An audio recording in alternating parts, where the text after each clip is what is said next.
Hi, hello. So, first off, this is the month of my mouse not working. There we go.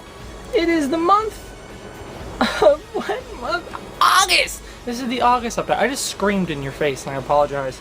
So yeah, it's the August update. You might notice off the bat, this is not Yoko. This is same studio. I don't know where I put the, well, I have a theory on where I put the mouse pad, but I'm not gonna go digging for it where I put it. A lot of weird stuff has been moved around and I don't know where I put other things. So I'm gonna have to go with this or maybe Nami, but you know what, I like Nami. We're gonna go with Nami. Let's have Nami. I needed a mouse pad, so I was like, hey, but I normally don't use a mouse pad, but I need a mouse pad for this. So this is the August update. There isn't actually a lot here. Very little, really. There's a few, I'll say now. I bought a lot and pre-ordered a lot of stuff for the next couple months. Like, September's got a lot of pre-order stuff, October's got a lot of pre-order stuff, November's got a lot of pre-order stuff. But this month has been mostly just a few odds and ends I bought from like last month that I got this month. So not a lot, and I think even one of them I may have even talked about. So I apologize for the video being short. I need to get back in the groove of making videos so I can make review videos, because I have so much stuff. I have some Ultraman stuff I want to talk about, some anime stuff I'd like to talk about, but it just, my time is so, it's not like I don't have free time, it's just, I don't know how to use it, which sucks. But let's first get off with a game I've played. And there's only like 5 things here, so I apologize already. Like I've already said. But the first game is, and I don't know the actual real title, but I think it's like Gundam Extreme Versus. There's a YouTuber by the name of Yuri of Wind who reviewed this game. I might have an awkward pause here because I'm trying to open up my water bottle because I forgot to open it pre-recording. Let's take a sip. But he reviewed this game, and it looked like everything I've ever wanted in a Gundam game. If you don't know, older users might know, but I just don't like mechas. Well, let me rephrase that. I like the mecha designs, I like mechas. I don't like anime mechas. There's something wrong with it. The first taste I've had technically was Gundam, but I didn't know because I was a kid. But it would have been Evangelion, but I could never get into the show of Evangelion. I had like the Ultimate Limited Edition box set with the 2 rare-ass movies, and I also had the Rebuild movies, which, whatever happened to 3.0, guys? Am I the only one who noticed that dropped off the face of the planet?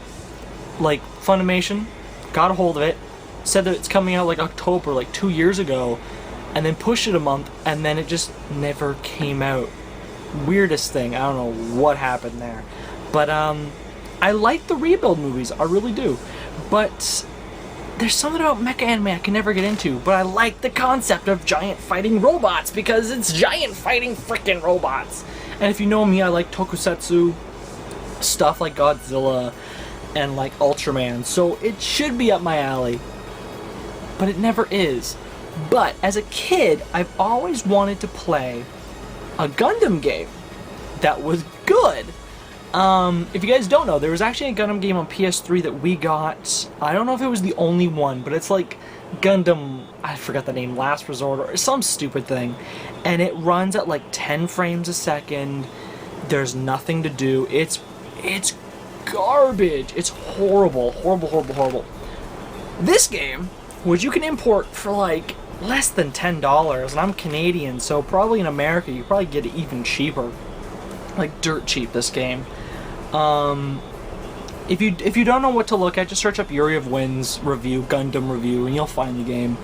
It's a 2-on-2 fighter, very much a little bit like the Shonen Star versus, oh man, what was that game called? Shonen Jump versus J-Star. You guys know the game. The Shonen Jump game that actually was released in English recently. But I don't think they released a Vita version. Which is funny, because I own the Vita version, so it's still useful, maybe? I don't know. But, It's like that, or it's kind of like the Naruto games where how the fighting is like behind camera, but except you have a teammate who's always there, an AI teammate, and you have something like 6,000 health points, and there's Gundam from all the series, but each Gundam has a certain amount of points each one is associated to it. So you can choose a low-ended point one, say 1,000, and you can die 6 times, because 6,000 is your total, but you can die 6 times, or you can go up to a 3,000. If you die twice, you're screwed. But you also put in an account your teammate dying. So it's got a bit of a strategy there when you're choosing.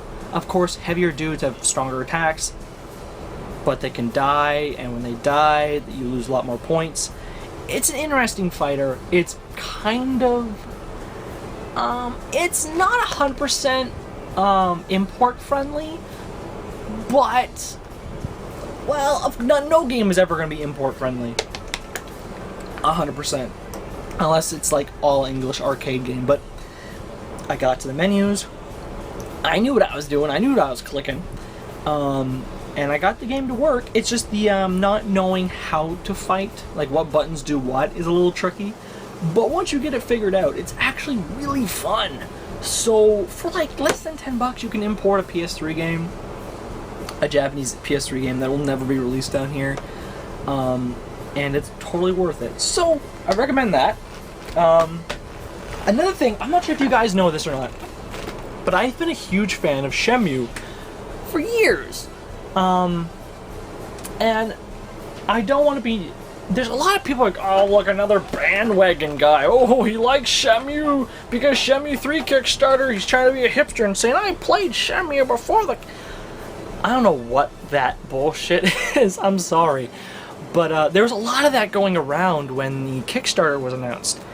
And on certain like forums I go to, like, oh, you hipsters never played it, and of course I made a timestamp picture of me, both my games, which I should technically grab. They're over there, but I have Shenmue 1 on Dreamcast. I love Dreamcast. I have a lot of Dreamcast games. Plus I have a bunch of unreleased Dreamcast games that you have to burn them because they weren't released, right? Which is one of the rules that I'm allowed. You guys know I don't like burning illegally or downloading stuff, you know. But when it comes to games that were never released or hacks of games, mostly on Dreamcast, yeah, I'll burn them. But if the game was released, I don't care how rare it is, I'm buying it officially, you know. But whatever, that's a whole nother thing. So I've always liked Shenmue. I have Shenmue 2 on Xbox. Which is funny because I had Shenmue 2 on Xbox way before I had Shenmue 1 on Dreamcast. I didn't think I had a Dreamcast at the time. I just saw a really cool cover. This is back when I was buying any game that looked rare to me. I just realized I had my fan on. Hopefully that didn't pick up in the camera too loud. I totally apologize. But I've always liked Shenmue. Shenmue 2, I had it way before Shenmue 1. But because of Shenmue 3 Kickstarter coming out, and yes, I put money to it. It is the first Kickstarter I have put money on, so kind of exciting for me. Is it a little scary that you probably won't be getting a game for 2 years? Like, you threw money at a game you won't be getting for 2 years, and you may not actually know it's coming or whatever, yada yada. To me, on the money I put down, which was just the flats, I think it was $60. I'm going to be playing that game either way. I'm not pre-ordering for the hype. It's a game I was going to get either way. So to be guaranteed, guaranteed, you know, a physical copy on PS4, because that's what I wanted, it's what I did, is great to me. I could pre-order and guarantee a physical copy that has a limited edition case on it. So, like, to me, it's fine. I'm excited as hell. In that excitement, I went on Amazon the one day. I just wrote Shenmue just to see what would pop up. And I saw the Japanese release of Shenmue. And I don't know... I don't think this game in Japan is this cheap. But for $8, I got the Shenmue limited edition box set, the Japanese release. But it's a limited edition version with the slipcover, the game, and the soundtrack in like mint condition for $8. Just getting this for $8 I was fine with. I just wanted the Japanese release because, well, I didn't really want it, but when you see it for $8, you're not passing it up. So for $8, I got the Japanese release limited edition of Shenmue in, you know, Japanese. I just find it really cool. It's more of a collector piece to me than something I, you know, really wanted. But with this, you can just get you can make a burned boot disc, which allows you to boot Japanese imports on your Dreamcast. Put the disc in, it runs, you switch the disc, you play your Japanese import. So it'd be really cool just to see the original Japanese voices. I think even some characters in the Japanese release didn't have a voice at all. The English was actually just added in. So it'd be interesting to see the differences of the two games. And for $8, I wasn't gonna pass that up. It's $8. So yeah. This I'll just show really fast. We're almost done, as I said. There wasn't much, and I apologize for that fan thing. But this show is a show. It's not an anime or a cartoon or anything. Has been a show I kind of wanted to look at again for years. I used to watch it like 10 years ago, probably. Something like that. It's been a long time on TV. And I found the complete set for 20-something bucks. So I said, screw it, I'll get it. Not knowing it was released by Mill Creek, which, if I knew that, I would have maybe, I don't know, thought about it a little bit more, because if you don't know, Mill Creek likes to, their releases can be a little disgusting. We'll get to that in a second. But that is Third Rock from the Sun. I don't know if this show's gotta be well known. It's a comedy show, a family, I'm not even sure if they're technically, I don't think they're technically family, but like in the show they're pretending to be a family. But either way, it's a family of aliens invading Earth, seeing what Earthlings do and all that junk. And it's a sitcom. It's funny. I've been really into right now How I Met Your Mother. It's a show I never watched. Well, I watched a little bit when it was on TV, but I never watched it on TV. And I found seasons of it for like a dollar or two at a yard sale, so I picked up a bunch of it. So I've been kind of in that mood. So when I got Third Rock from the Sun, all 6 seasons on DVD, I was like, yeah, I remember this show. I want to check it out again. It's got Newman from Seinfeld. He is the love interest for the girl who's supposed to be the hot one. John Lithgow, I believe his name is. A lot of people nowadays know him from Dexter, because he was a bad guy in Dexter Season 4. You have Joseph Gordon-Levitt, who's super famous too right now. Also, he's been in Batman. He's been in a lot of. He was in that one bicycle movie. He's famous right now. I don't know if she did anything else. I don't even remember her name. I don't remember these two actresses' name. I know she did things before and after. Like I think she was on a skit comedy news type thing from like the 80s. I forget. And this man, weird looking dude, I forget his name too, but he was in Inspector Gadget 2. Matthew Broderick was too good to do Inspector Gadget 2, so they replaced him with this weird mofo. If you're a kid from like the 90s, and you were like that age, old enough to see the Inspector Gadget movies, and like understand that you liked Inspector Gadget, the TV show, there's so many things wrong with those movies, but the second one, I don't even know if a lot of people know that movie exists. It's like when they did George of the Jungle and then George of the Jungle 2. George of the Jungle 2, like, only one cast member returned. Oh, my god. Having, like, Vietnam flashbacks. But, yeah, good show. Got it for like 20 bucks. I'm happy with that. Now, we're getting to 2 things I want to talk a lot about, but I think I might save some of this for 2 separate, or at least 1 separate video. And that is this. We'll talk about this a little bit. I don't know if I'm going to do a video about this, but it is super interesting. I'm a movie guy. I've always liked movies, and I've always bought a lot of movies. I work at a movie store, and I just like film. I really do.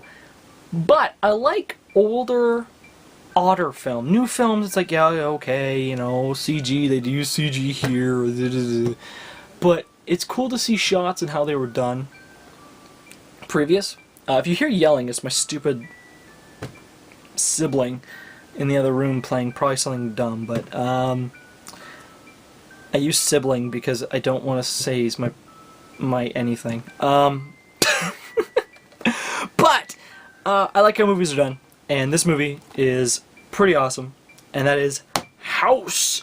Back to what I was saying, I like Criterion releases. They are amazing. If you don't know, Criterion, they're supposed to be Criterion movies, but they really do make amazing releases. And this is House. This is a Japanese horror movie. It's from the director. He said he was making a horror movie, but in his eyes it's like a fantasy, like thriller almost. But it's called House. It was done, I believe, in the 80s. There's no pictures, but it's about these, I think it's 8 girls, all with, they don't have normal names. They have like anime character type names, like fantasy, kung fu, shy, you know, silly, like names like that. So they have like those fantasy, like, you know, anime character type names, and they need a vacation house. A certain thing doesn't happen for them, so they, hey, I have an aunt who lives in this mansion. We should go visit her. I haven't seen her like in 10 years or something like that. So they go to this mansion, and of course, they start getting picked off. And it's not scary. It's almost a comedy. And the director used to make experimental films. And on this collection, they have his 45-minute experimental film. And it's just how this was made is amazing. It's not scary. It's actually more funny than scary. And I totally recommend it for anyone who likes Japanese. If you're watching my videos, you like Japanese stuff, probably. You know, senpai notice me type stuff. And this is amazing. It honestly, I don't think it matters what version you get. I recommend the Blu-ray Criterion, but it's a 4:3 movie, so it's not like an HD movie. You don't need the Blu-ray at all. You can get the DVD and you'll be satisfied. Or, you know, you could do other ways of watching it, but I recommend, you know, getting the set. I love the cover. It's a great movie, but I want to talk with more detail in another video possibly, because I think a lot of film people know this movie, but I want you guys to know more about this movie, but in a separate video. And the last thing, of course, I actually got this last month, and somehow totally didn't talk about it. I think what happened was it was when I got it, it was like on an off week, so I watched half of it one week, but didn't watch the other half, and then forgot to bring it for the show. And that is One Piece! I forgot to get this. This is One Piece. Well, I didn't forget to get it. I got it day 1, but I forgot to talk about it. And that is Season 7, Voyage 1 of One Piece. One Piece is great. One Piece is fantastic. One Piece is my Naruto. My favorite Naruto is One Piece. You know, out of all the shonens, it's the one I follow. It's the one I like. And, there's never a fucking dull moment. Sorry, but it's so good. And in this, I'm trying to remember what happens. Oh, season 6, they got Brook. They left this scary ship island. For people who haven't seen it, I don't want to say what 100% happens, but people who know, you guys know what I'm talking about if you've seen this. And they want to go to Mermaid Island because I think it's the next place on their compass. And Mermaid Island is an island under the water. Anyone who's followed the show knows that Mermaid Island, they go to it in New World, which is about another 150 episodes, you know, past this box set, basically, almost. So, you know something's gonna happen that's odd, but we know Ace is in trouble. We don't know what's happening to Ace, but we know he's in trouble. And they want to continue their journey And to do that, they need to go underwater, but the boat would not, of course, go underwater because it's a boat. So they need to get it painted by a shipwreck who, from my understanding, it's like this bubble paint. I forget what it's made out of. It's made out of a special liquid that I think comes from these trees, but they need to have their ship painted in it so it can go underwater and withstand the pressure and to get to Mermaid Island. And of course they get to this island, things aren't as they seem. There is a bunch that before that gets to this, like there's a couple characters who come back, some mermen who come back, and there's an enemy on this island called the Celestial Dragons, who are these crazy weird relatives to like the top tier, like they're like the relatives of like the first Navy people or something along those lines. They're supposed to be super important to the Navy, and there's a Navy base, I guess, like just down the sea, and anything. These people are assholes. They have human slaves, all that junk. They hate fish people because they think they're impure, you know, all this weird stuff. And of course they do something to one of Luffy's friends, and Luffy has a shit panic attack thing. And the last episode of this, and I don't want to spoil things, so that's why I'm trying to be very unclear but clear at the same time. At the end, of course, Luffy punches the shit out of one of these Celestial Dragons, and it's such a beautiful punch and scene. Every time One Piece gets the really deep black lines, I'm like, oh, it's a Gurren Lagann moment. They're doing a Gurren Lagann moment. And it's always like epic as shit. But of course, if you've seen this cover and you know anything about One Piece later on, you know a lot of these characters, or at least one or two of them, are super important. So it's the introduction of a couple very important characters. And yeah, it's One Piece. It's great. I could go on for a very long time about One Piece. I've always liked it. And I won't be stopping. Every time they release it, I'll buy it. I need to look into those new box sets. They released like 100-something episode collections, so people could catch up to it very easily for quite cheap. I think they're just repackaged season sets, but they come in a box. That's cool. So I don't know if I want to drop the money and get another re-release. But yeah, that's the update. As I said, not a lot. Oh, I also got an iPod Shuffle for $5, so it was $5. But that's the update. Sorry that it wasn't as great or as long, I know. But I will be getting, there's a little card game called Dice Masters that I found out that they had a certain, they got a license to a certain property. Dice Masters is a card game with dice. It's very interesting. It's something I want to get into, so I bought a bunch of it. So I might show that, well, if you guys don't know, tomorrow, which would be the 1st of September, a little video game called Metal Gear Solid 5 Phantom Pain comes out. And I've been a huge fan of Metal Gear for many, many years, so that's going to be exciting. And, yeah, there's a bunch of different indie games coming out from Kickstarters, like, that I want to play. I have a lot of stuff pre-ordered that I'm very interested in, and apparently, I hope soon, in the next couple of weeks, Mother 4, the fan game to the Mother series, also known as Earthbound, will come out. And I'll play a bunch of that. Right now I'm currently playing Earthbound 1. No, technically Earthbound 0. They renamed it recently to Earthbound Beginnings or Mother 1. I have a reproduction NES cart I've been playing. On my Retron 5, which I don't know if I talked about that last month. I got a Retron 5. Don't care about the backstory to the Retron 5 and a lot of the BS that's happened, but I like it. I really do. So, yeah. I have a lot of old games I can replay on there, like my 200 and something NES games. But that's it! That's enough of me talking! Back to panty and stocking. Thank you for watching, and comment, rate, subscribe. I might talk about Hausu and some other stuff that people wanted me to talk about. And trust me, for that one person, I have not forgot about Ultra Q. It's just me doing things and stuff. Thank you. Yes.